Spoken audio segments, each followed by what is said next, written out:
Dear physician assistant, nurse practitioner, should you quit what you have and apply to med school so you can be a doctor? So someone called me the other week. This was a physician assistant who I had worked with in med school. I was a medical student then. She was a physician assistant. And then obviously I progressed to become a doctor. And then so she calls me and she tells me, what I'm seeing is veteran physician assistants. They don't know what they're doing. This is her words. They're never sure of themselves. They're always looking to the doctor for the final call. The patients and the other colleagues don't respect them as much. Okay? Nobody goes to them. All right, so that's her opinion. I'm not commenting on this. I'm not commenting on the quality of care or the competence of mid-level providers. Okay? But I asked her a bunch of questions, and the only thing that I want to impart on you guys is what's important for you to know before you make such a big decision. So she works in the field of emergency medicine. She makes $80 an hour. At the end of the year, it's about 150 grand. That's her salary. And that's pretty good money. Okay, 25 years old, and she works 40 to 50 hours a week. Okay, so now she's not in any debt, making 150K. In 10 years, that's $1.5 million, right? By the time she's 35, what kind of investments, real estate, side hustles could she do? Okay, then here's what's the flip side? All right, you go to med school. Let's say you apply, let's say she starts right away. So 4 years of med school, not making $150,000 each year. No, instead paying what? 30 to 40 grand for tuition plus living expenses. And then 3 to 7 years of residency. Right? She's not excluded from becoming a neurosurgeon, and maybe she wants to be a primary care doctor, which only requires 3 years of residency. So what is that? Let's say it's 4 years, and let's just call it in the middle. Let's say she does something, a 4-year program, a 5-year program, radiology or gen surge. So that's 9 years, right? If she does a fellowship, 10 years before you actually become a practicing physician making those big bucks, quote unquote, right? So another reason that she mentioned she wanted to change was because the financial incentive, it's not enough money, and I want us to be able to support my family. Long term, I want to make more money, etc. So I was like, okay, all right. That's fair. That's a fair, worthy ambition to want to support your family and to be, to want to be comfortable. But here are the red flags in the conversation where I told her, I'm not deciding for you. I'm not going to encourage you either way. But there's some information that you have to know. Right? So when I rotated in radiology as a med student, one of the radiologists asked me, how much money do you need to be comfortable, to live, to be happy with like a family? I said 250K. It was like, no, 350K. Okay, so he knows what he wants. So I asked her, all right, you want more money, you want more prestige, fine. You want to be able to support your family. What are their expenses? How much do you need to make for you to be happy, for you to be comfortable, for you to say? And she didn't know. All right. So you can't be about to quit your job where you have an established career, you're making money, you're making money. You're working, you got benefits, you've already built something. You can't say I'm going to drop it and I don't know what my goals are. I don't know what the outcome is. I just want something more, but I don't know what that actually is. Okay. Right? Because you're not some like pre-med who's in their junior year. They're like, okay, I'm going to apply PA. I'm going to apply for a master's. I'm going to apply med school. Whatever I get, I'll do. No, you have something, right? You're older now. You're 25. You're growing. Like, You can't just you can't be haphazard is what I believe. So I said, okay, first thing, you have to decide how much money you need to be happy.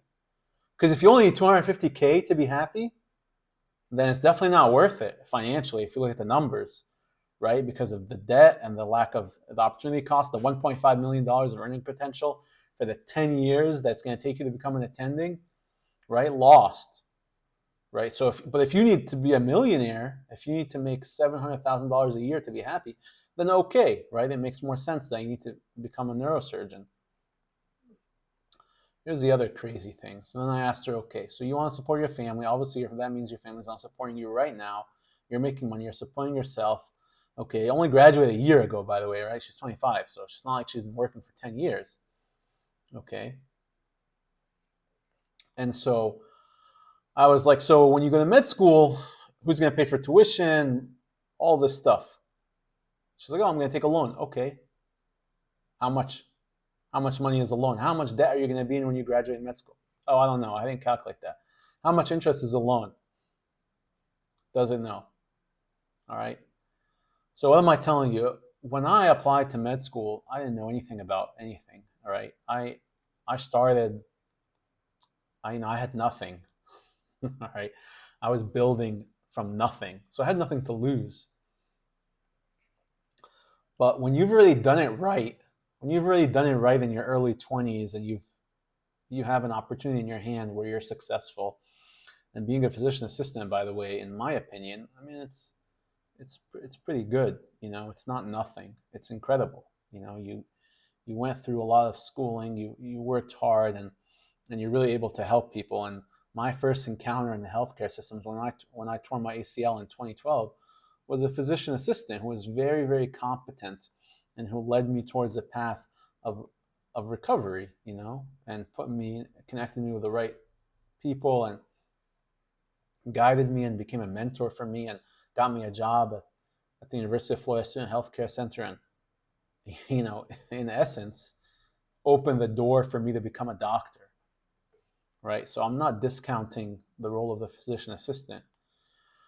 What I'm saying is, when you have that awesome thing, which is you're a mid-level provider, you're making a lot of money, and you have a lot of free time, and then you say, well, okay, I want to be a doctor, right? You need to know the cost of being a doctor. I'm not discouraging her. I'm not discouraging you. Obviously, this is for anyone who's considering, who's a nurse, who's a CRNA, who's a physician assistant, who's a nurse practitioner, who's an EMT, and you decide, you know what, I want to be a doctor.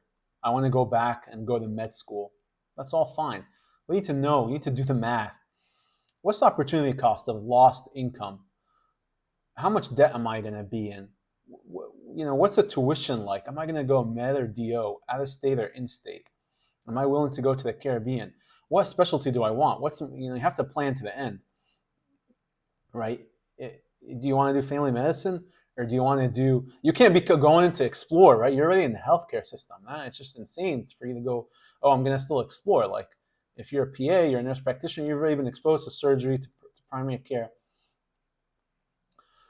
So all I can tell you is, when you make a big decision like this, all right, you have to evaluate why you're doing it. You have to obtain all the information you can, which is the objective numbers.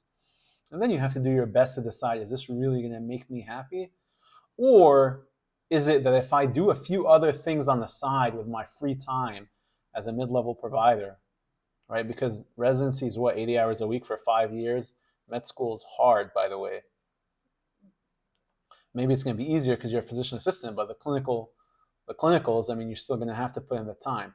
So what if I do a side hustle? What if I pick up a hobby? What if I invest more time in my family? What if I buy real estate or buy stocks or talk to a financial advisor? These are all things you should do before making a big decision that I'm going to quit my job and then go to med school, right? You should talk to a financial advisor. Yeah, you should do it. You should talk to a healthcare attorney. You should talk to someone who's in the business side, And let me tell you something, the grass is always greener. And I'm going to end it with this.